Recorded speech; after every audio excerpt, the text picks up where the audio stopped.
No matter which machine you have, whether you have just a handful of stitches or thousands of decorative stitches are something you can totally have fun with.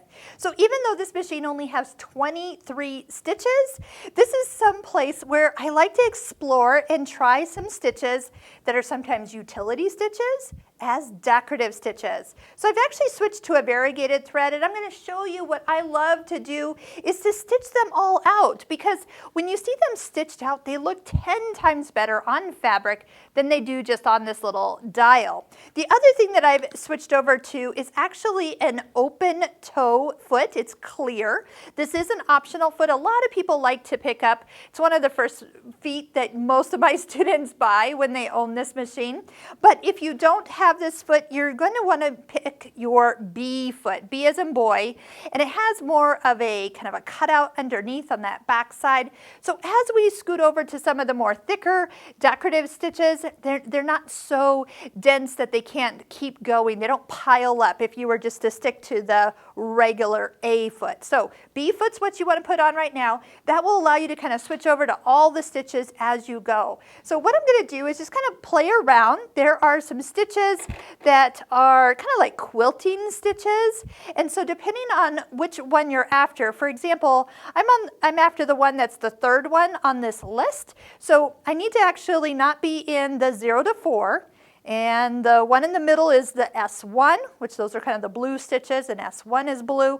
I want to actually be over here at S2, which is kind of a gray stitch. And all I have to do is pick that, and that third stitch is the stitch that I'm going to get. You don't have to do anything else to get the stitches to appear. The width is kind of preset for all these decorative stitches. When you want to stop and switch the dial to another stitch, I do recommend that you actually make sure your needle is not in the fabric. So right now when I stopped, the needle was actually up. But if I had stopped and that needle was somewhere down, take your hand wheel, turn it towards you, just bring it up above your foot enough so it's not in, because as you look, when I go to switch to another stitch, see how that needle kind of moves or jumps around? Let's go ahead to this decorative stitch. You have kind of a fun scallop. If I go ahead, oh, and since that's the first stitch, I need to be somewhere between 0 and 4. Well, here's what we're going to do. Let's, for fun, start at 2.5. Remember, that's kind of your stitch length for normal sewing. So if you do a 2.5 stitch length, this stitch doesn't look like much of anything. It kind of just looks like a zigzag that's kind of going all over the place. As you shorten it to get a more compact look, let's start down at 1. At 1, you're going to start to see this stitch appear. But as you start to slowly turn it towards 0, don't get too far to 0. You'll stop going places. Your stitches will get too dense and won't feed any further. But here, let's take a look. This is kind of like what we were doing when we were doing the satin stitches, and we can see that our stitches, we want them to fill in. All right, so let's take a closer look at how these stitches actually are formed and how you can have some fun with them.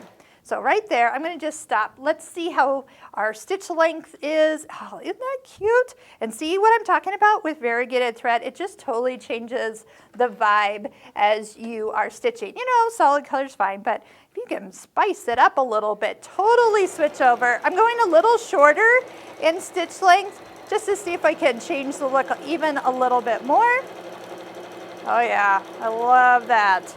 Okay, so you can play around with all the stitches, and if they're the first ones on the stitch selection dial, meaning the black ones, you can change the way they look by changing the stitch length. So you can kind of see here they were more open and longer, and as you got them closer together, you got a little different look. So I hope you'll take some time, and it won't take a lot of time, is just take some fabric. We do have stabilizer underneath this piece of denim. By the way, denim is actually a great thing to stitch on.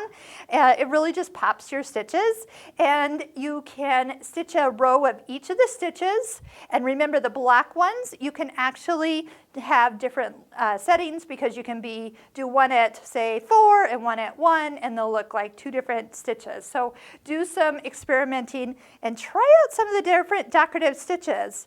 I hope you'll check out all the free video tutorials that we have on the Husqvarna Viking Onyx 15. There's a link in the description below this video so you can check them all out and watch them in order from the beginning.